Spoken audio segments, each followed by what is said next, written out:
세조나 선남 서인여인이 발 안욕 따라 삼약 삼보리심하니는 응운 하주며 운하 항복 기심이 있고 그쪽이죠.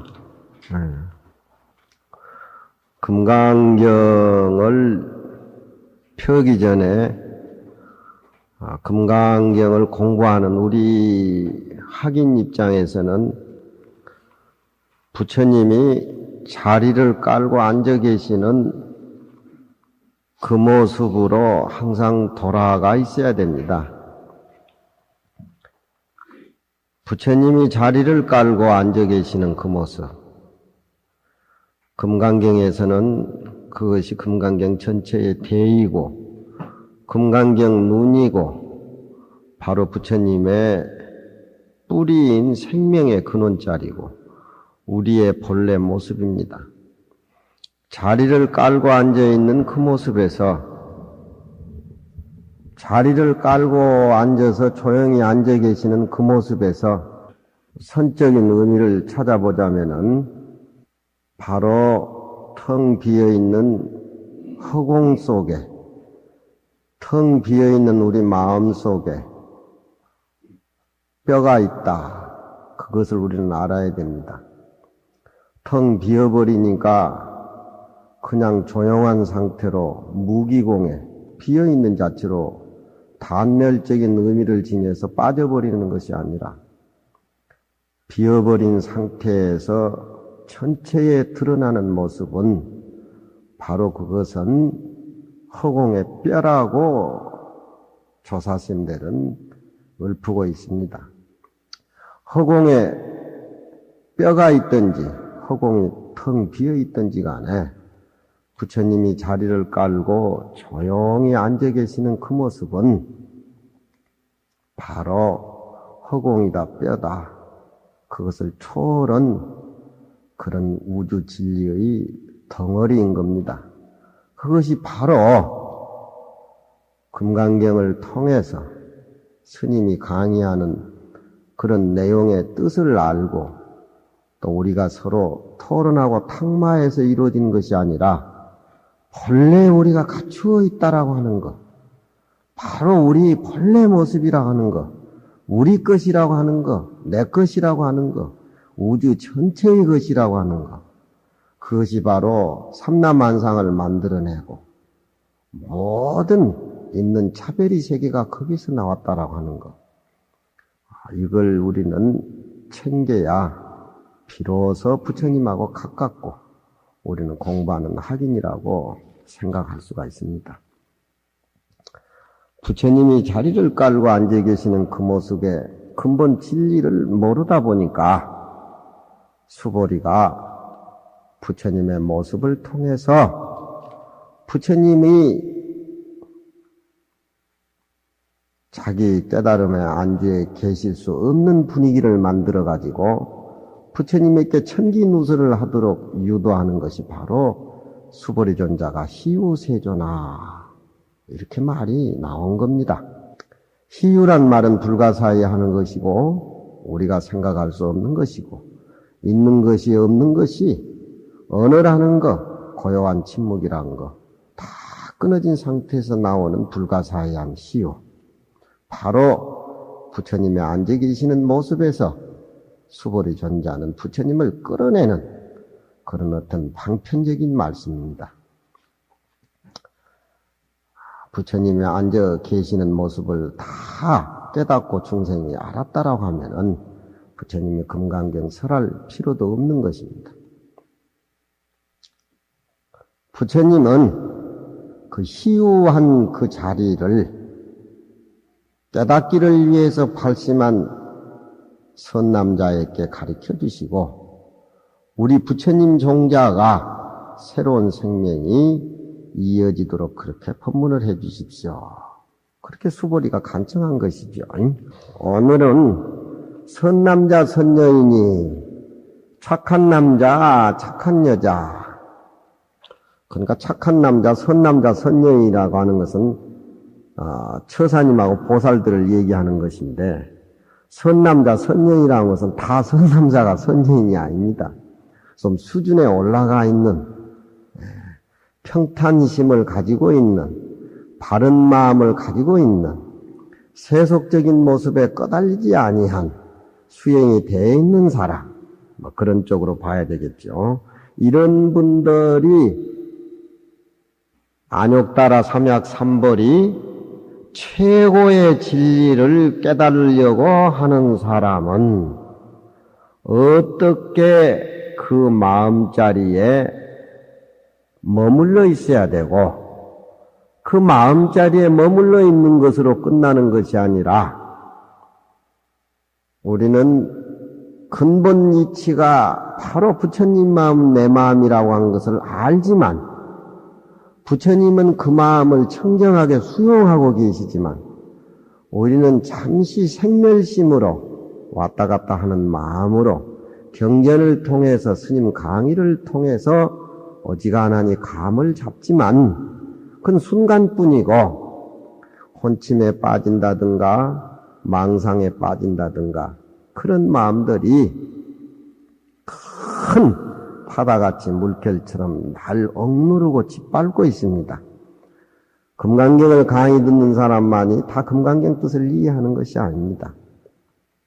화엄경 강의를 듣는 사람이 전부 화엄경을 이해하는 것이 아닙니다. 나름대로 색깔을 수용하고 있지만, 그러면은 그렇게 탐하는 생각, 성매는 생각, 어리석은 생각, 이것이 뿌리가 없으니까 하등에 우리 마음속에는 존재하지 않는다, 없다, 이렇게 깨닫지만 철저하게 부처님 깨달음하고 틀리기 때문에 생멸심이 일어난다 이 말이죠.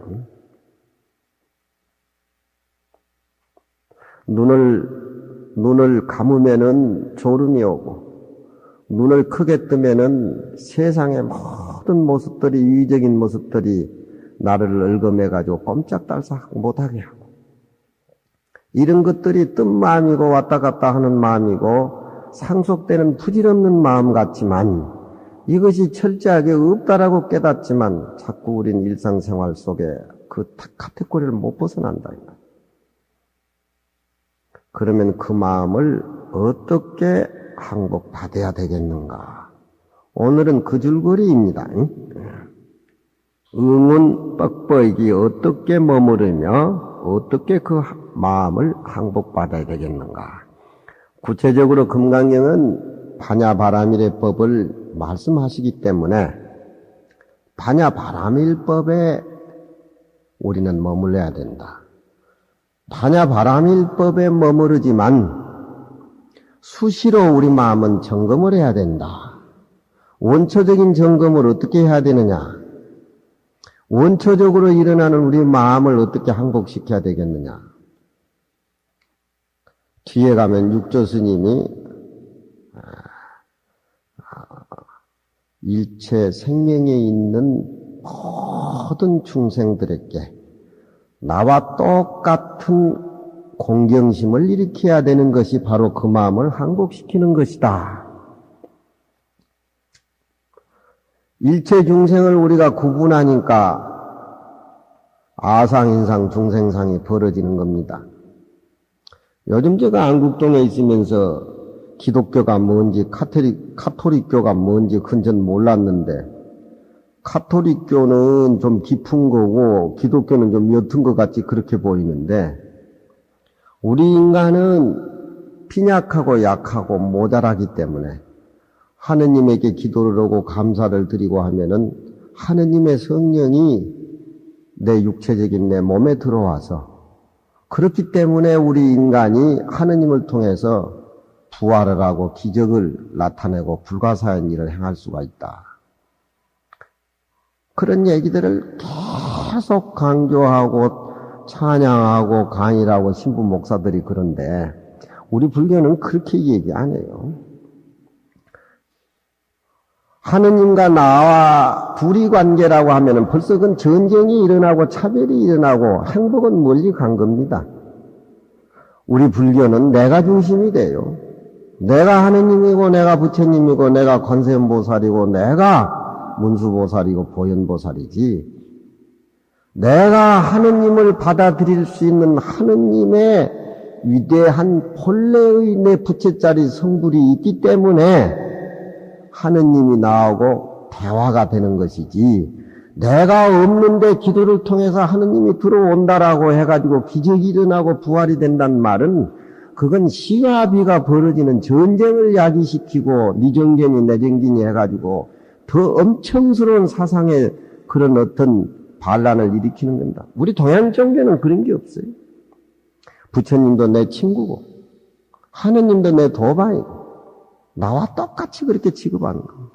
생명의 자리, 진여의 자리는 우리가 괜히 하느님이다, 부처님이다, 문수보살이다, 보현보사다, 관세음보사다, 나다, 너다 이렇게 구별하지만 진리자는 일체 구별, 색깔, 열한 것, 수승한 게 다 끊어진 자리입니다. 우리 불교는 그걸 부처님이 먼저 깨닫고 신의 존재를 인정하지 않는 겁니다. 바로 내가 신이고, 바로 내가 방광하는 거고, 바로 내가 주인공이고, 여러 사람이 다 그렇고, 돌도 그렇고, 흐르는 물도 그렇고, 전부 나와 둘이 아니라 그 원흉사상. 그러니까 우리는 그 원리를 지금 금강경에서 배우고 있습니다. 불교는 종교가 아닙니다. 불교는 인간의 내면에 가지고 있는 가장 진리 덩어리를 개발시키는 교육혁명이라고 봐야 됩니다. 기독교 채널을 이렇게 들으면 애들을 앉혀놓고 천당이 있고 부활이 있지 이러니까 애들이 막 박수를 치고 그런데 우리 불교는 그런 얘기 아니에요. 의식이 깨어있고 좀 아는 사람이라면 자기 내면의 마음 심층을 깨우쳐가지고 그걸 수용하려고 그러지 밖에서 들어오는 걸 가지고 그런 의미가 없어요. 부활이라고 하는 것이 내가 숨 쉬고 내쉬는 게 그게 부활이고, 부활이라고 하는 것이 내가 볼 적에 낮과 밤이다 부활이고, 우리 불교에서는 본래 우리 중생이 성불하다는 걸 강조하고 있지, 부처님이 박시쌍불하고 돌아가셨을 적에 그 최고의 제자인 가섭존자가 임정을 못했는데 일주일 뒤에 오니까 부처님이 양쪽 다리를 드러내 보였는데 그 부활이라고 하는 것을 그렇게 큰 의미를 갖지도 않아요. 부활이라고 하는 것은 지금 우리가 강의 듣기 전에 하고 강의 듣는 이 순간이 부활이고, 숨 쉬고 숨 내쉬는 것이 죽었다 살아나는 부활이지, 부활의 의미가 큰 의미가 없는 거예요. 근데 부활 가지고, 천당 부활 가지고 장사를 해 먹으려는데, 그 우리 동양 진리라고 하는 것은 그런 게 없어요. 우리가 그 내용을 알지만 수행을 안 해서 꽉 매여서 그동안 탁한 쪽으로, 어두운 쪽으로, 매한 쪽으로, 내 중심으로, 생명의 근본자리 중심으로 살아오지를 않았기 때문에 우리는 부처님 경전 강의를 들어도 순간적으로 그만 흘러버리고, 또 그 강의를 들어도 왔다 갔다 하는 생멸심으로 깨닫고 느끼고 하기 때문에 똑같은 의미가 참 의미가 나한테 스며들지 않는 겁니다. 그러니까 여기에 원초적인 공부가 반야바람일법에 머물러 있어야 되고, 부처님이 자리를 깔고 침묵을 지키는 거기에 머물러 있어야 되고, 거기에 오래 머물러 있지 못하니까 내 마음을 항복받아야 되니까, 일체 생명이 있는 것은 나와 더불어 모든 생명이 있는 것을 전부 공경하고 예배하고 찬양하고 전부 나와 둘이라고 하는 것을, 그런 마음적으로 원초적인 수행의 방법을 지금 이끌어가는 겁니다. 곡분 위하리니, 꼭 규봉소가 그 앞에는 했지요. 곡분 위하리니, 곡분 둘로 삼으리니, 이 큰 규봉소의 과목은 정의 질문할 수 있는 그 거리를 바란다라고 하는 것은 어떻게 머물러야 되고 어떻게 그 마음을 항복해야 됩니까? 이렇게 수보리존자가 묻는 거니까 그 과목이 똑바로 질문의 단을, 발이라고 하는 것은 바란다, 이러니까 피운다, 꽃 피운다, 그런 뜻입니다. 이 원문의 대목을 가지고 또 적게 과목을 2개 만든다. 그런 얘기입니다. 규봉스님의 소가. 곡이라는 말은 요즘은 뭐 전부 우리 국문 한글 세대니까 이런 뜻을 모르지만 이 곡자가 또 매우 중요해요. 이 곡이라고 하는 건 구불곡자지만 곡지 갈 적에 똑바른 거하고 굽은 거 이렇게 상대적으로 얘기하지만 굽다 곱다 할 적에는 형용사 의미가 있지만 곡진하게 자세하게 할 적에는 그 부사적인 뜻을 가지고 있습니다. 굽다 곱다 할 적에는 모습을 형용하는 형용사지만 여기에서는 불교에서는 이 곡자를 곡진하게 아주 자비스럽게 아주 친근하게 우리 어머니 부모께서 나에게 저렇게 곡진하게 말씀을 하시니까 내가 가지 말한 데는 저렇게 우리 부모님께서 곡진하게 말씀했으니까 내가 안 가야 되겠다. 아들에게 부모와 아들이라는 어떤 거리감보다도 저건 내 어머니고 저건 내 새끼고 둘이 아닌 차원에서 자식의 잘잘못을 부모가 일깨워주고 무슨 교육이란 틀이라든가 모습을 나타내려고 하니까 일상적으로 밥 먹으면서 대화하면서 이불 속에 잠자면서 그렇게 곡진하게 그런 데에 말씀하는 거 이 곡이라 그래요. 곡이란 말은 매우 부사적인 의미로 간절하고 친절하고 아무 대가 없이 똑같은 생명을 소유하고 수용하면서 서로 경책해주는 그걸 곡이라는 의미를 뜻이 있어요. 이걸 한글 세대에 가르쳐 주려니 이게 가르쳐 줄 수가 없어요. 이건 100번, 1000번, 10,000번 소 여물뜯게 씹어가지고 진짜 참 곡진한 말인 줄 지가 스스로 느껴야지 줄 수가 없는 길 아니? 곡진하게 내가 그냥 넘어갈 수도 있지만 곡진하게 나누어서 이 대목을 둘로 짝해서 나눈다. 그런 얘기입니다. 먼저 선거 당기니 먼저 당기를 들었다.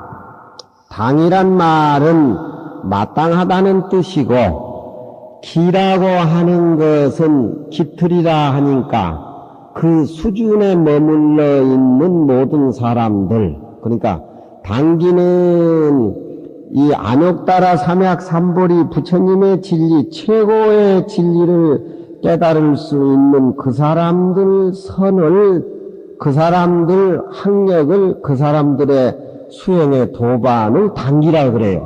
그 기틀에 맞다. 그 공부하는 기틀에 해당된다. 그러니까 그게 당기라.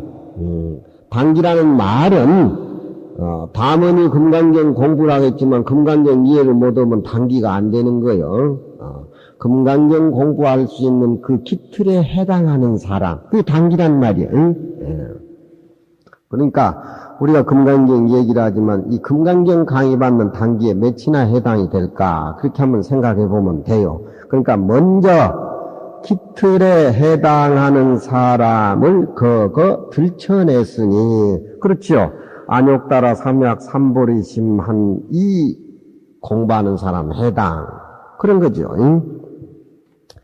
화엄경에 이르되 망실 보리심하고 수제선업자는 보리의 마음을 망실해버리고 보리는 깨달을 각자의 뜻인데 부처님의 앉아 계시는 그 모습이 내 모습하고 둘이 아니다라고 생각하는 것이 그 깨닫는 보리심입니다. 내 보리심이나 부처님 보리심이나 똑같아요. 부처님이 6년 고행을 하시고 고행이라고 하는 것은 내 몸뚱이 조복하는 데에 지나지 않는 것이다. 마음을 깨닫고 진리를 아는 데는 몸뚱이 조복하고 몸뚱이를 괴롭가는 데는 아무 의미가 없다. 그 전에 부처님이 인도에서 수행은 불을 섬기는 사람, 내 몸을 잔인하게 해가지고 또 진리를 깨달으려고 하는 사람, 신을 숭배하는 사람은 그런 사람들이 많았는데 부처님도 고행을 통해서 자기 마음의 깨달음을 얻으려고 했지만 내 몸뚱이하고 내 마음 가지고 있는 이 생명의 진리는 내 몸뚱이하고 하등에 관계가 없다. 그걸 아시고 6년 고행을 그만두셨습니다. 그만두시고 보리수 아래서 20일 동안 정진을 해가지고 자기 마음의 소재를 새벽 별을 보고 깨달았습니다. 그러니까 깨닫고 나니까 너무너무 즐거워서 부처님이 너무너무 즐거워서 20일 동안을 앉아 계셨는데 그 깨달음에 각한 상태 너무너무 즐거워서 안경에는 그렇게 그걸 얘기를 하고 있어요. 이 즐거움을 나만이 수용하고 나만이 전유물이냐 갖고 싶다. 그런 걸 이제 안경에서는 얘기 들고 일어납니다만 대승경제에서는 그런 마음을 얘기를 하나죠. 그래서 깨달은 그 즐거움에 도취되어 있다가 그 깨어나서 모든 사람을 봤더니 모든 사람도 똑같이 자기하고 깨달아서 그 깨달음의 세계를 수용하고 있더라. 그 내 깨달음은 중생의 깨달음이고 중생의 깨달음은 바로 내 살림살이다. 둘이 아닌 것을 본 것이죠. 그래서 이것은 나만이 혼자 전유물이 아니라 일체 중생도 다 가지고 있고 수용하는 진리구나. 그래서 49년 설법을 하시게 된 그 차제의 얘기를 경전에서는 얘기를 하고 있습니다. 우리가 공부를 하다 보면은 도반도 떨어져 나가고 또 우리는 존경하던 스승이 수십 년 동안 모시고 살았지만 존경한 스승하고도 또 우리가 떠나서 살게 되고 이렇게 된다라고 하면은 우리가 인간 생활 속에서 믿음의 관계 속에 맺어진 끈끈한 인연들 또 공부하기 위해서 스승과의 제자 인연들 많지만 우리 불법에서는 의법불이니라 부처님 진리에 의지하지 사람에 의지하지 말아라. 저도 십몇 년 동안을 마을에 가서 글 읽는다고 선생한테 빠져 있었는데 죽고 난 뒤에 그렇게 애로움을 많이 느꼈는데 사람에 의지하는 것은 그렇게 우리가 애로운 겁니다. 영감 있고 자식이 있고 내가 소유한 모든 것들이 있지만 그것은 엄연한 모습으로 나타나는 것들은 어차피 헤어져야 되고 어차피 그것들은 본래 내가 세상에 나왔을 때 없던 것들이니까 원래 없던 것들에 대해서 있는 것이냐 꽉 집착해서 내 것이다, 우리 스승이다, 우리 도반이다, 내 재물이다, 내 모든 것이다 이렇게 집착해서 하는 것은 결국 괴롭고 슬프고 또 아쉬움, 그 피를 갈라내는 그런 그 사품과 같은 아쉬움이 나오니까 일상생활 속에서 적응해서 그런 차별세계 우리가 잘 살더라도 우리 마음은 항상 청정하고 깨끗하고 공부를 하고 살아야 그 내 주위에 있는 모습들이 좋은 모습을 이렇게 드러나고 꾸며주고 쌓아지는 것이지 공부 안 하는 건 아무 의미가 없는 것들이. 네. 그러니까 여기에 보리심 깨닫는 그 마음을 딱 근본적으로 가지고 살면서 눈앞에 나타나는 차별세계에 보살행을 한다든가 가족을 거느린다든가 회사를 거느린다든가 주위 환경의 모든 사람들하고 대화를 한다든가 그 상대적인 대화에 내 마음이 끌려가지고 왔다 갔다 하지 말고 보리심 깨달은 마음을 근본적으로 뿌리에 내려가지고 그것을 가지고 챙겨야 된다. 그런 얘기죠. 그런데 그렇지 않고 보리의 마음을 잊어버리고 모든 선업을 닦는 사람은 세상에 살아간데 우리가 국민학교, 중학교, 고등학교, 대학교 자식을 낳고 사는데 내 나름대로의 선과학을 구분하고 살잖아요. 그렇죠? 예. 그런데 그 선과학을 구분하고 살지만 그 기준이 아주 답이 없고 모호한 겁니다. 그러니까 우리 불교를 믿고 깨닫는 사람은 본래 우리 깨달은 이 청정한 때 없는 이 마음이 뿌리가 돼서 그 위에서 선악을 구분하고 수행을 해야지 그렇지 않고 깨달음이 없이 생활 속에서 내가 착한다 뭐 한다면 그 나름대로의 또 모습에 업을 지어가지고 거기에 얽매이게 된다 이 말이죠. 그러니까 여기에서 보리심을 잊어버리고 모든 선업을 닦는 사람은 마소섭지라 마구니에 포섭된 바를 당한다. 하이자가 그게 빠졌습니다. 위마소섭지 하위자가 그게 빠졌어요. 이건 한문 문장상으로 내가 다른 사람에게 불임을 당한다, 당함을 당한다, 내 모든 것을 뺏겨버린다, 그런 투입니다. 위마소섭지라. 마구니에 섭지, 포섭되어서 끌려가는 바를 당한다, 그런 얘기입니다. 그냥 넘어가 버리는 것이 아니라 거기는 하위자를 집어넣고 해석을 하면은 내가 주체가 피동행에 끌려가고 말다. 위마소섭지라 마구니에 포섭된 바를 당하고 만다. 그런 얘기입니다. 모습으로 살아가는 것, 모습으로 부처님을 구하고 모습으로 하느님을 구하는 것은 그것은 생멸심이기 때문에 의미가 없다. 모습이 떨어진 그 마음에서 우리는 안주를 해야 되겠죠. 안욕따라 삼약삼볼이라는 말은 이거는 안욕따라 삼약삼볼이라는 이런 범어 원음을 그냥 가지고 온 것인데 우리 쪽의 뜻으로서 번역을 해보자면은 무상, 위 없는 최고의 진리. 위 없는 최고의 진리가 뭡니까? 내 마음의 색깔이 끊어진 바로 그 자리지요.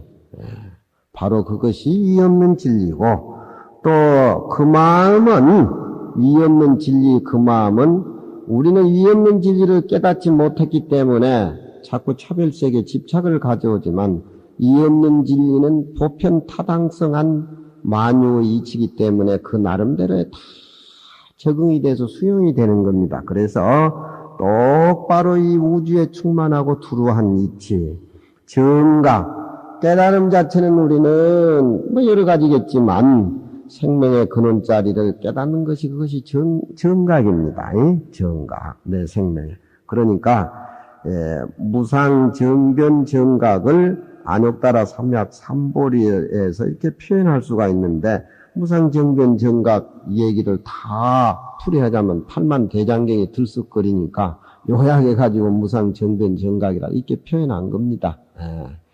이 내 마음이 무상, 정변, 정각이라 이렇게 하지만 부처님이 자리를 깔고 앉아있는 모습이 바로 무상, 정변, 정각이다. 그렇게 생각하면 돼요. 안욕따라 삼약삼보리는 여기에 번역해보자면은 무상, 정변, 정각이라고 말하니 위 말할 수 있다. 거기는 똑바른 지혜와 보편적인 보편타당성한 지혜로서 우리가 각지진속하여 진과 속을 깨달아 알아서 진이라고 하는 것은 우리가 공부하는 입장이니까 수행하는 입장이고 속이라고 하는 건 일상생활 속에 속세생활의 차별의 세계에 내가 적응해서 사는 걸 속이라 그래요. 그러니까 불교에서는 속세하면은 출세간하고 자꾸 반대같이 그렇게 생각합니다. 그러니까 내 본래의 진리는 본래의 마음은 진과 속을 초월해 있지만 이 깨달음에 우리가 나아가서 공부할 적에는 속세에는 어떤 마음으로 적응을 해서 조화를 해나가야 되고 이 진의 공부자리는 어떻게 내가 공부를 해가는가 진과 속에 어떤 걸림이 없이 그렇게 생각이 돼야 됩니다. 세속적인 면에 너무 치우쳐가지고 너무 보시 해가지고 포교 활동만 열심히 하다 보면은 그게 욕심이 생겨가지고 그게 또 매버려요. 그러다가 요즘 스님들이 포교자라고 참 현대판 원효대사다 이렇게 해가지고 보살들이 돈 많은 보살들이 회사 사장들이 20만 평 땅이나 푹푹 주고 하니까 내가 진짜 원효같이 그렇게 착각하고 살다가 원효같이 마음은 뻔하지만 몸뚱이는 이제 업이 버글버글거리고 탐진지가 버글버글 하다 보면 누가 고향 같이 합시다 그러니까 우리가 진의 마음을 깨닫고 살아도 속세법을 잘 파악하고 우리 본래 깨달은 진의 법을 토대로 해가지고 속세법 속에 적응을 하다 보면은 그게 말려들 택이 없지요. 그게 말려들 택이 없어요. 유마거사 살림살이를 100억 중 황금날이라 유마거사 집을 또 가보니까 100억으로 집을 지었는데 황금으로 전부 다 요즘 말하자면 단청을 다 했어. 100억 중 황금날이라. 우리가 이 마음 알고 계면 100억 개 중 황금날 속에 사는데 뭐 그게 돈 몇 푼 그것에 잘해주고 못해주는데 우리가 그게 팔려다닐 거냐. 그러니까 욕심 부리고 돈 구하고 그거 요구하는 건 다 모습이기 때문에 그거 다 안 좋은 기라. 그러니까 성철스님 같은 분은 돌아가시고 나니까 누대기 거무신 한 마리라고 하는데 고무신 검은 고무신 누대기 한 마리라는데 그렇게 살았다고 그렇게 해야지 예? 그렇잖아요. 예. 그러니까 물질이라든가 있는 모습은 다 허무한 거예요. 우리는 그것이 다 참된 삶이라고 하지만 그렇게 안 되잖아요. 예? 우리 경제 살리기니 나라가 망하니 포도가 나니 있다고 소리는 답이 안 나오는 겁니다. 욕심이 있는 한 하고 싶은 욕심 있는 거 답이 안 나오는 거예요. 진짜 우리 생명의 뿌리를 알기 전에는 그 답이 안 나오는 겁니다. 답이 안 나와요. 하루아침에 우리가 비어버린 생각을 깨닫지 못한다라고 하면은 조금 절충을 해가지고 경제 살리기 달러도 갖다가 팔고 내고 해가지고 일시적으로 좋은 호황 가지고 난리 나면 또 그래요. 응? 그러니까 정치니 문학이니 예술이니 철학이니 모든 것이 마음을 깨달아야 돼. 깨달음에 이어지지 않는 삶은 허무한 거예요. 그러니까 우리는 안욕따라 삼약 삼보리가 무상정변 정각 최고의 진리인데 그 마음을 깨닫게 되면은 진과 속을 깨달아 알아서 편벽되지도 아니하고 불사 내 생활이 삿되지도 않는다. 그렇죠? 내 생명과 똑같은 모든 주위 모습들한테 내가 내 류에, 내 딜레마에 빠져가지고, 거기에 이렇군 저렇군 편벽되게 산다든가, 삿되게 산다든가, 그러지 않는다면. 여기까지는 이 과목에서 곡분 이곡히 가려서 두 개로 만드는데, 첫째 의미입니다. 그러니까, 선남자, 선여인은 안욕따라 삼약 삼보리를 깨달아가지고 살기 때문에, 불편불사한 사람이고, 진지와 속죄를 가려서 깨닫는 사람들이다. 그러니까 금강경을 공부한 사람은 이 수준에 와 있는 선남 선녀들 그런 얘기입니다. 이것이 먼저 단기를 들었다. 그런 얘기입니다. 과목이 좀 어려운 것 같지만 교리적으로 그렇게 이해하고 나가면은 금강경이 그 가닥이 잡혀요. 두 번째는 뒤는 똑바로 신이란 말은 거듭 질문했다. 저 앞에 어떻게 머무르면 어떻게 그 마음을 항복받겠습니까? 저 앞에 그렇게 나왔지요. 여기에는 다시 똑바로 신이란 말은 거듭 신자. 이 신자가 똥푸는 똥바가지 신자인데 그런 명사 의미가 아니고 거듭 신자. 거듭 신자. 뒤에는 똑바로 거듭 질문을 했으니 응운하주 운하 항복기심이 저 앞에도 나오고 여기에 두 번 나오니까 거듭 물었다 그런 얘기입니다. 위역에 이르되 금강경은 번역이 저 앞에 6가지라고 나오는데 이 나라 때 번역한 금강경은 보리유지가 번역한 금강경이죠. 그쪽에는 원문에 이룬 뻑뻑이 어떻게 머무르며 또한 어떻게 수양하며 또 어떻게 그 마음을 항복받으리꼬 그렇게 위에게는 번역이 되어 있는데 우리 지금 배우는 금강경에는 수행이란 말이 빠졌지요. 수행이라는 것이 빠졌지요. 그러니까 머무른다든가 그 마음을 항복받는다든가 이것은 하나의 수행의 과정으로 봤기 때문에 위역에는 본문에 수행이란 말이 있지만 우리가 배우는 이 금강경에는 같은 뜻 맥락을 가지고 있기 때문에 빠져도 내나 수행이란 말이 그 안에 들어있다 그런 얘기입니다. 그러니까 규봉 스님이 교학적으로 근거를 제시를 해서 다른 경전에 들어있고 이쪽에 생략된 말을 좀 소개하고 있습니다. 이룬 어찌 그 마음을 항복받으리꼬 하니 그 내용 뜻에 이르되 만일 야기니 발보리심리에 만일 어떤 사람이 깨달은 마음을 발에 마침에, 이 자는 동사로 새겨줘야 돼요. 마친다.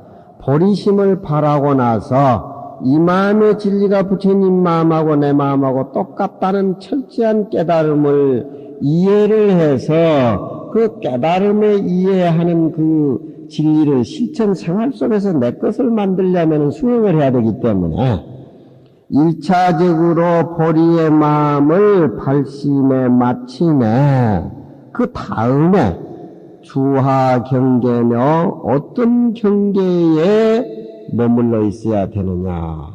우리 머물러 있는 지금 현주소는, 우리가 머물러 있는 이 현주소는 우리가 한번 생각해 보세요. 우리 한국 사람들이 지금 머물러 있는 현주소는 어디겠는가? 응? 우리가 머물러 있는 그 현주소를 한번 생각해 보세요. 탁한 데 머물러 있는 사람이나 탐진치에 머물러 있는 사람이나 대통령이 되기 위해서 거기에 머물러 있는 사람은 천타만상입니다. 그러니까 마음을 발심해 가지고서 맞춰 가지고 그 다음 순서로 어느 자리에 머물러 있어야 되느냐, 그 사람이 원래 어디에 머물러 있었느냐, 현주소가 매우 소중하다. 우리는 안욕따라 삼약 삼보리 부처님이 자리를 깔고 앉아 계는 그 모습에 반야바라밀 세계에 머물러 있어야 되겠죠. 수와 행업이며 머물러 있는 것으로서 만족한 것이 아니라 그걸 현실 생활 속에서 나와서 내가 베풀고 실천을 해야 되겠습니다. 그래서 어떻게 수행하며 운하항복 기심, 어떻게 수행을 하며 망령된 마음이, 망심이라고 하는 것은 그 부질없는 것들이죠. 망령된 마음이 만일 일어나거든 이를 어떻게 항복받습니까? 이렇게 보리유지 금강경에는 수행이란 말을 집어넣어가지고 원문이 이렇게 길지만 한 대목이 더 있지만 지금 우리 금강경은 그게 빠졌지만 그게 다 포용된 것들이죠. 그래가지고 고로 부처님이 그 사심에 머물러야 된다. 사심은 우리가 생각해 볼 적에 여러 가지 뜻이 있겠지만 똑바른 마음, 직심, 똑바른 마음. 똑바른 마음이 뭡니까? 모든 것이 다 끊어진 반야바라밀법이겠죠. 직심, 똑바른 마음. 또 똑바른 마음에서 그냥 만족에 앉아 있는 것이 아니라 모든 행동을, 수행을 일으키는 마음, 깊은 마음, 또 보리심. 마음은 뭐 다 같은 마음인데 굳이 네 가지 마음은 똑바른 마음, 직심, 똑바른 마음, 발행심, 거기에 머물러 있지 않고 철저하게 수행하는 마음, 행동을 발동시키는 마음, 또 깊은 마음이라고 하는 것은 내 내면의 마음의 진리를 항상 점검하는 깊은 마음, 보리심이라고 하는 것은 그 깨달은 마음을 떠나지 않고 항상 시시각각으로 들어서 깨닫는 그런 마음. 그러니까 사심에 편안하게 머무르고 또 육도행을 닦아서, 육도는 육바람이지요. 이 도시지게 육바람을 닦아서 그 가운데 마음을 항복받아서 불령 착상이라 모습에 집착하게 하지 말아야 하는 부처님의 말씀이다. 그런 보리유지의 그 수행을 집어넣어 가지고서 세 가지 단계로 풀이된 내용들이 그렇다 그겁니다.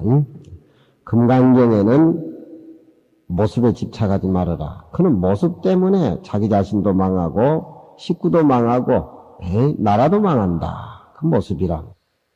또 진역에는 또 이 대목을 대략 수행하는 사람은 이은 풀이에서 해석을 해보자면은 주도항심이 즉시 수행이니 도에 머무르고, 도라가는 것은 여기 우리가 이야기한 앞에 네 가지 마음이죠. 직심, 발행심, 신심, 보리심. 도에 머물러서 항심, 항상 일어나는 좋지 못한 생각을 항복시키는 것이 곧 이 수행이니. 그러니까 주와 항복, 기심 두 대목으로 되어 있는데 그 속에는 수행이라는 단어가 저절로 믹사되어 있다. 그걸 지금 규봉 스님이 수행이란 말이 빠졌지만 위나라 역에나 진나라 역에 들어있는 내용들이 그렇게 뒤를 받쳐주고 있다. 이해가 됩니까? 예? 이것이 바로 수행인 것이니 이 사주육도를 다 이름에 주수항복이라. 머물러서 수행을 하고 마음을 항복받는다고 이름을 붙일 수가 있다. 그 얘기입니다. 이 교학적인 얘기는 좀 까다롭지만 이해를 해야 돼요.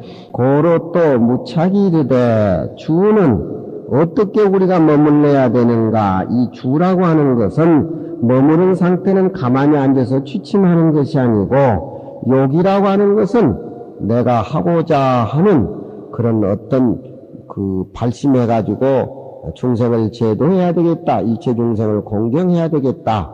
또 모든 그런 진리가 부처님과 똑같이 실천해야 되겠다. 이렇게 하고자 하는 그런 마음과 원이라고 하는 것은 원력을 그렇게 철저하게 세워야 된다. 그런 얘기입니다. 기도를 해가지고 하느님이 내 몸에 스며들게 하기 위해서는 다 그것이 피상적인 것 같지만 욕과 원입니다. 그 사람들 기도 안 하니까 하느님의 성령이 자기 몸에 깃들어가지고 기적을 낳고 그렇잖아요. 근데 우리는 그런 소리는 못해. 관세음보살이 내 몸에 스려 들어가지고 그냥 기적을 놔두고 불가사의한 그런 것을 실생활 속에 엮어나간다. 그런 소리는 우리는 못해야. 그런데 새로 들어온 절에 새로운 보살들한테, 새로운 사람한테, 그건 저 부처님 교회 중에서도 인천인가교가 있어. 인천인가교. 착한 사람 착한 일해라. 업짓지 말라. 죄지 말라. 죄지으면 지옥에 가고 착한 일하면 극락에 간다. 우리 불교에서 극락이라는 건 핫발이 세속적인 의미로 새로 온 사람한테 하는 얘기지, 금강경이나 이렇게 차원 화엄경이나 원각경이나 무명경 같은 데는 그런 소리 안 해요. 그러니까 그런 소리로 계속 밥벌이 해먹으려고 하는 기독교 예수교정에는 우리 불교 인천인가교에서 나온 거니까 예수도 하느님도 다 부처님 제자다 이런 소리가 이제 나오니까 그쪽에는 웃어버리고 그냥 한심하다 그렇게 그러는데, 잘못하면 나한테 목사하고 싸움하게 생겼어. 목사하고 싸움. 그 안동교회 앞인데 내가 또 나오니까 왜 그러간 목사 같아? 여기도 절입니까? 그래서 절이라고 그러니까 천지가 다 절이네? 그렇대. 그러니까 불만이 많은 사람이라 그 사람이 왜 천지가 절이에요? 앞에는 안동교회도 있구만. 내가 그러니까 12조요 그래. 모르는 걸 내가 가르쳐 주는데 천지가 절이 아니라 교회도 그 가운데 있다고 그랬는데 왜 그러냐 그러니까 12조에 내가 도망가 버렸어. 그 사람들은 말로 해먹는 사람이고 나는 말 없는 소리 하니까 시비가 안 돼야. 그건 답이 없어. 세상에 시비하는 사람 시비하도록 몇 개 둬버려야 돼. 그건 답이 없어. 영삼, 김영삼이가 옳은가, 이해창이가 옳은가, 김대중이가 옳은가, 그건 만날 해봐야 그건 시비는 시비밖에 그 작품이 나올 수밖에 없어. 그건 근본 이치를 아는 우리 입장에서는 시비하는 사람은 가만 놔둬야 돼. 그러면 시비하는 여기 뺑 돌아도 지 입으로 쏙 들어가야. 시비하는 사람 지 입으로 들어간단 말이야. 그러니까 시비를 아는데 왜 시비를 해? 내가 왜 목사하고 시비를 해? 내가 천지가 절이라고 지가 절판이네 그러길래 안동교회도 그거 있다고 내가 가르쳐 줬는데, 시비를 하고 달라들더라고. 그래 나도 좀 골이 나긴 하죠. 내 마음에도 원래 목사 같은 모습이 나한테도 있구나. 그냥 걸려드니까, 아이고, 수행해야 되겠다. 그 도망가 버렸어. 나는 밖으로 나오고 자기는 교회 쪽으로 들어가니까. 아이, 천지가 절이라고 해서 교회도 있다고 가르쳐줬는데 시비라고 달라들더라고. 그건 목사가 남의 소리가 아닌 내 소리라. 그렇게 봐버려야 돼. 그러니까, 같은 욕심이라도 하고자 할 욕자하고 원력이라는 원자는 그것이 상대적인 것을 요구하는, 내가 대통령 되고 싶다 하는 그런 중학교 때부터 대통령 되고 싶다 하는 것이라든가, 뭐 한다는 것은 비록 그것이 다 자기가 세운 목적이지만 이치를 알고 세우는 거하고 이치를 모르고 탐닉해가지고 세우는 거는 달라야. 뭐가 다르냐? 한쪽은 탁한 쪽이고 한쪽은 맑은 쪽이라 이 말이야. 내가 같아. 목사가 나한테 달라드는 것도 그건 내 모습이야. 그래야 시비가 끊어지지. 그러니까 욕과 원을 말하며 내가 수행은 이 상응등지요 서로 진리에 응해가지고 균등하게 그 진리를 내 마음에 갖고자 하는 것을 말하는 것이다. 상응등지란 말이 그런 소리요. 내가 스님한테 법문 듣고 집에 가서 또 옛날 구태의회난 생활하면 그 무슨 의미가 있겠어? 우리가 금강경 이해를 하고 금강경 공부를 하면 집에 가서 실생활 속에서 가정에서 직장에서 실천을 하는 게 그것이 서로 응해가지고 균등에 갖고자 하는 것을 말하는 것이다. 수행이 그렇다 그 말이죠. 항복이라는 말은 저 마음이 내가 일으키는 많이 흩어지네. 하나의 정신이 한쪽으로 응집이 돼야 되는데 자꾸 흩어진단 말이지. 흩어지는 마음은 일어났다 내렸다는 생멸심인데 생멸심이라고 하는 건 일어났다 내렸다는 그 마음을 가지고 반야바라밀법을 이해하려고 하면 안 되죠. 그러니까 생멸심이라고 하는 것은 내가 집중이 안 되고 생활 속에서 자꾸 흔들리는 것. 그게 이제 생멸심인데 내가 발심한 저 마음이 많이 흩어짐에 재령환주라. 재라고 하는 것은 맑아가지고, 맑아놓는다는 말은 우리가 재봉을 할 적에 옷을 가위로 베가지고 띄어내버릴 건 띄어내버리고 맞출 건 맞추는 그 뜻자가 재라. 재해가지고서 재단해가지고서 도리어 머물게 한다. 우리가 반야바라밀법에 머무르게 한다. 이런 내용들이 교학적으로 운하 하주며 운하 항복 기심 속에 수행이라는 말이 그 안에 들어있다라고 하는 것을 강조하면서 교학적으로 받쳐주고 있습니다. 또 18주중 가운데 낱낱이 다 추수항복으로 해석을 하니 18주중이라면 무착보살이 금강경 32탄을 18주처로 꾸며가는 쪽으로 좋은 쪽으로 쌓아가는 쪽으로 장엄하는 쪽으로 금강경을 얘기하는 18가지에 머물러서 수행하고 그 마음을 항복받고 닦은 그런 내용들의 그 논문입니다. 또 18주중에 낱낱이 다 머무르고 닦고 항복하는 내용으로 전부 해석을 했으니까 지금 우리가 응운하지며 운하 항복 기심이 있고 여기에 수행이 빠졌다 해가지고 수행이라는 말이 빠진 것이 아니다. 거기에는 수행이라는 말이 들어있는 것이다. 그걸 다른 대목 금강경 번역하는 그런 내용에 삽입을 시켜서 이 규봉 스님이 소의 이해를 돕는 겁니다.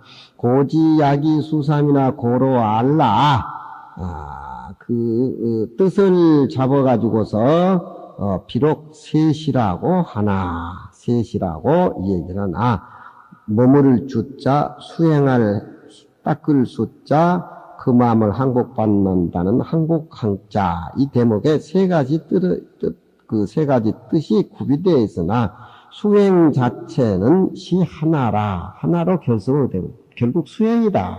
머물러 있는 것이나 그 마음을 항복받는 것이나 그것은 수행이라는 한 글자에 응축돼서 답이 나오는 것이다. 그러니까 다 나라는 존재다 그런 얘기죠. 응? 요즘 우리 스님들이 날들이 중국을 자꾸 가자 그랬었는데 또 중국 가고 나서 이제 우리 금강경 법회 못하면 우리 회원스님한테 맞아 죽을까 싶어서 저쪽 무의구곡하고 또 이제 그 소상팔경 동정으로 해가지고 고서성으로 해서 저쪽 악양로 해가지고 그쪽에 모두 간다 그러는데 저는 그 어렸을 적에 소상팔경이라든가 한산사라든가 무의구곡에 나오는 시들을 저는 그 많이 읽었어요. 그래서 아유 나는 20대 때 갔다 왔는데 뭘 자꾸 가자 그러냐 그러니까 보면 생각하면 뭐 하느냐고 눈으로 확인을 해야지. 그러니까 나는 벌써 눈으로 하기 전에 다 갔다 왔어야. 그러니까 그 사람들이 갔다 구경하는 거하고 내가 어렸을 적에 여러 100번씩 그 나오는 시를 읽고 내 나름대로 생각하는 꿈이 있어요. 그쪽에는 무의구곡은 주자가 계시던 그 무의정사가 다 있는데 월만공산 수만담이라든가 그 시에 다른 무의구곡의 다른 빈산에 가득했는데 수만담이라 물은 연못에 가득하다. 그런 시를 20대 내가 외웠을 적에 이렇게 우리 마음 비어있는 공간을 이렇게 아름답게 표현한가. 공산 수만담이라 아무리 무의구곡이 아우 구비구비로 해가지고 시를 읊어놨지만 월만공산 수만담이라 다른 아무 사람도 없는 빈산에 덩그럽게 꽉 찼는데 수만담이나 달에 애우라도 하듯이 저 맑은 못 속에서는 또 파란 물이 가득하다. 그랬더니 그 시도 모르면서 이제 무의구곡 가는 거야. 예? 그래서 나는 이번에 갈 기회가 있었는데 회원님한테 맞아줄까 싶어서 못 갔다니까. 그리고 이제 그 범중엄의 악양록기라든가 그 동경호라든가 소상팔경 그 시를 내가 다 해왔어요. 어려서 그랬는데 이 아름다운 꿈이 고서성에 한산사 가가지고 절도 형편없고 그냥 그냥 장사치들이나 왔다 갔다 하면 꿈이 깨질까 싶어서 그 꿈 간직하다 보면 못 가 내가. 예. 근데 그 소상팔경에 우리나라 고려때 시인 이인노라고 있어요. 이인노라는 고려때 시인인데 그 부모가 없어가지고 절에 와서 스님이 키웠고 또 공부를 많이 하고 속세 가서 벼슬 다다가 다시 늙을 무렵에 절에 들어온 이인노라는 시인데 이게 이제 고서성 한산사에 가서 이 영감이 중국 가서 지은 시다. 고서성 한산사. 그 전에 당나라 때 한산사 시가 있어요.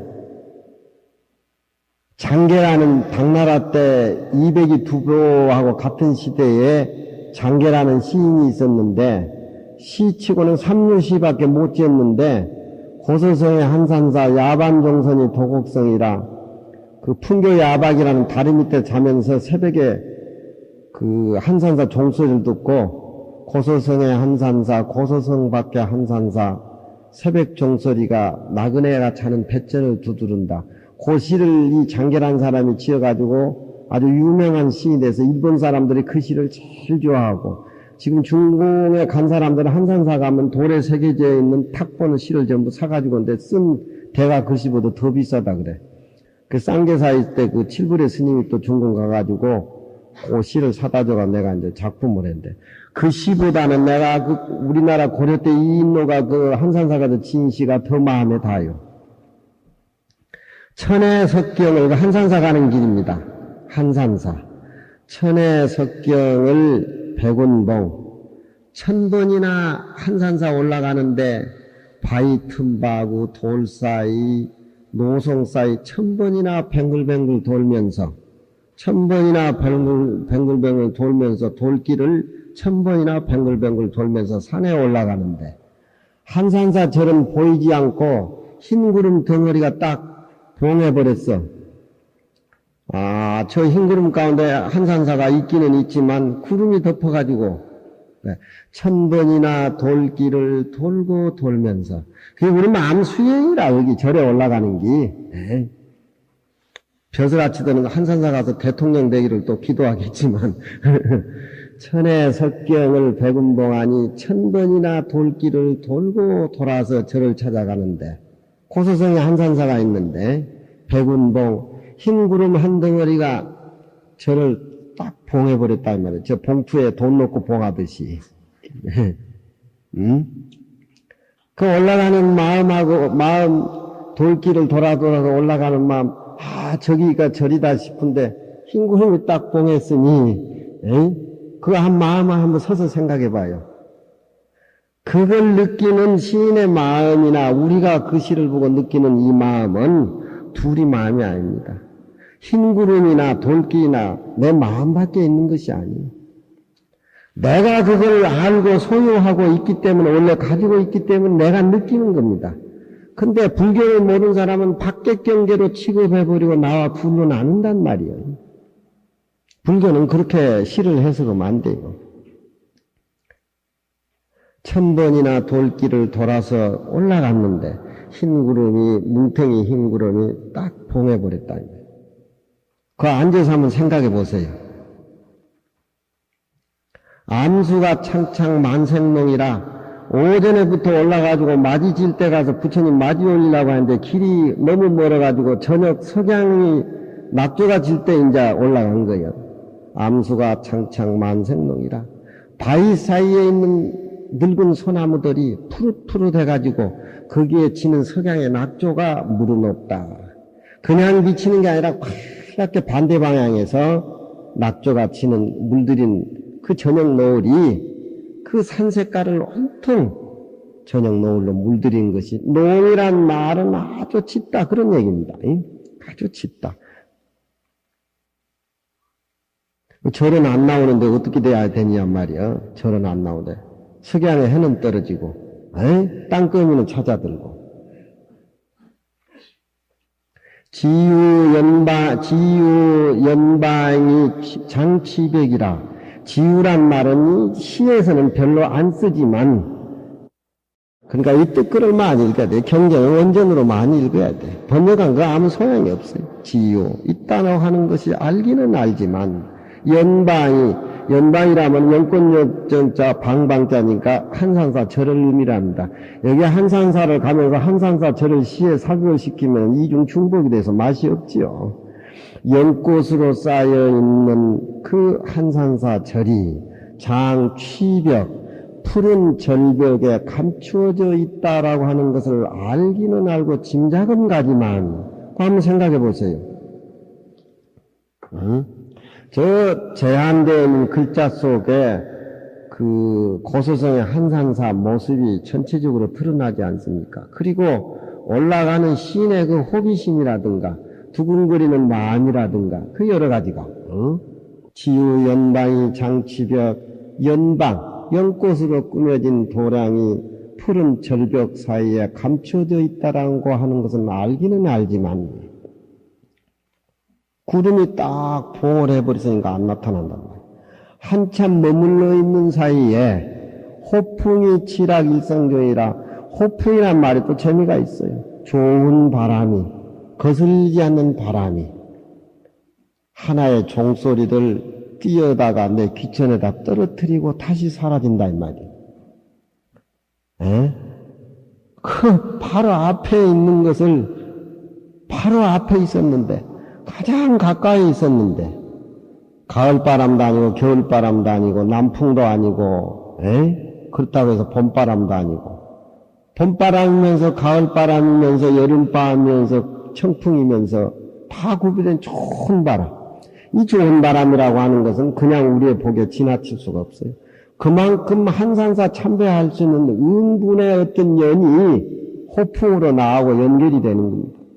좋은 바람이, 한산사가 나타나질 않는데 좋은 바람이 싹 불더구만 덩 하고 종소리를 갖다가 종소리를 그냥 울리는 게 아니라 내 귀에다 딱 떨어뜨려 놓는다 이 말이에요. 불어서 떨어뜨려 놓는다.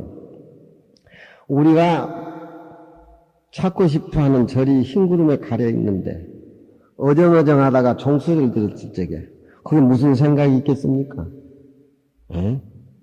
그게 무슨 생각이 있겠어요? 종소리는 종소리로서 울릴 뿐이라. 내 소리가, 불교에서는 그 내 소리가 울리는 것이지 총소리가 울리는 것이 아니에요. 내가 존재하기 때문에, 내가 주인공이기 때문에 종소리를 들을 수 있는 것이 다 나한테 갖추어 있기 때문에 종소리, 바깥에 울리는 한산사 종소리하고 어떤 분위기가 상충이 돼가지고 내 마음에서 종소리가 울려 나오는 겁니다. 불교를 그렇게 봐야 돼요. 깃발이 바람에 흩날린다는 것은 깃발이 바람에 흩날린 것이 아니라 우리 마음이 흩날린 겁니다. 전체가 둥그렇게 내 마음으로 진여의 덩어리로 부처님 마음으로 연꽃으로 이렇게 원륭하게 꾸며질 적에 비로소 우리는 극락이 존재하는 것이지 벌써 누가 있고 정소리가 있고 받아들이는 내가 있다라고 하면 그건 속인들 시인이 하는 소리지 불교를 아는 선사들의 시하고는 거리가 멀다고. 지연마유 장취벽 절이 저 푸른 절벽에 소나무 푸른 절벽에 감춰져 있는 건 알기는 알지만 그렇게 망설이는 사이 종소리가 좋은 바람이 내 귀에다 똑 들어치는 거기 우리 마음이지요. 거기에 끊어진 마음이다. 다 같이 느끼는 마음 그 마음. 그 선시라고 하는 것은 금강경에서도 얘기할 적에 부처님이 자리를 깔고 앉아있는 모습, 또 여기에서 희유라는 모습, 뭐 어떻게 닦고 어떻게 머무르고 어떻게 그 마음을 항복시켜야 되느냐 이런 과정으로 떨어져 버리면 이제 좀 골치 복잡하게 돼요. 나는 수행을 하고 안 하면 안 되는 여기에 이제 교육적인 데 떨어지고 나면 이제 골치 아픈 거예요. 에? 원래 내가 부처고 원래 내가 성불이고 원래 진리를 수행했는데 누가 날 법을 얘기를 해주고 내가 뭐 원래 내 마음이 청정한데 닦아야 되냐 못 닦아야 되느냐 에이? 이런 선사의 입김이 얘기해서 금강경에 불지 않는 난 계속 우리는 공부해야 되고 닦아야 되는 어떤 교육적인 신운에 떨어지고 만다. 자꾸 보시를 하고 바람일을 행하고 앉고 호흡을 조정을 하고 금강경을 소리 읽으면 거기에 또 빠져버리면 원래 아름다운 내 모습을 잊어버리게 된다. 응? 금강경의 선시라고 하는 것은 본분. 저번 때 제가 이 얘기했지만 본분이 소중한 것이지 닦아서 깨달아가는 과정은 뒤다. 그런 얘기를 많이 합니다. 이 금강경에는 부처님이 자리를 깔고 앉아 계시는 그 모습이 가장 소중한 것이지 뒤에 일어나는 수행하고 닦고 하는 것은 벌써 신은 새로 공부해가지고 훈수배 나가는 과정에 떨어지고 만다. 제가 얘기했죠. 천년학은 그 자태로 아름다운 것이요. 이마박에 빨간 점이 없어도 그건 학은 아름다운 거예요. 원래 우리 아름다운 이 진리 덩어리는 닦고 공부하고 수행하고 그 과정도 매우 중요하지만 닦고 배운다라고 하는 상대적인 개념에 떨어지고 나면은 그 허물을 벗기까지는 삼아승지급을 닦아야 돼. 예? 그렇지만 선은 딱 내가 느꼈을 적에 부처님이 자리를 까고 앉아있을 적에 저녁 노을에 절벽에서 종소리가 내 귀에 떨어졌을 적에 바로 이것이 우리 생명의 선악 모든 것이 끊어진 바로 그 자리구나. 이걸 이제 느끼게 일깨워지고 깨닫게 해주고 이것이 이제 선사들의 살림살이다. 그러니까 이런 어렵고 깊은 법문은 한 사람 한 사람 상대해가지고 얘기를 하지 부처님같이 저렇게 일체중생을 상대해서 얘기할 수가 없다 이 말이야. 선사들의 살림살이는 개인 면담이에요. 그 수준에 해당되는 사람. 그러니까 부처님 말씀이라고 하는 것은 깨닫지 못한 중생을 상대해야 되기 때문에 피곤한 수보리하고 어떻게 닦아야 되느냐, 어떻게 항복을 해야 되느냐, 어떻게 머물러야 되느냐. 우리가 금강경 공부하는데 알고는 넘어가야 될 거 아니야? 네. 우리 본래 아름다운 거. 네. 이 본분. 네. 이게 철저하고 그걸 느끼면은 세상의 모습이 있는 거라고 하는 건 허무한 거고 세상의 모든 것이라고 하는 것은 원래 비어있고 공한 것이고 네? 이 도리가 가장 소중하고 알아야 되고 부처님과 똑같아야 되고 거기서부터 신심이 나고 거기서부터 공부하는 맛을 느껴야 그것이 우리 불제자지. 만날 부처님이 얘기해 주는 건 내가 닦아고 배우고 봐. 어느 하시울에 공부 다 마치겠어요. 한번 금강경 듣다가 연사만종이라 저녁 노을에 쌓여 있는 한산사에 늦은 종소리. 만종이란 말은 절에서 나왔는데 또 저 서양 귀신들 이삭 줍다가 종소리 넣고 만종을 그것도 붙였대 보니까. 벌써 다 해 맞췄어.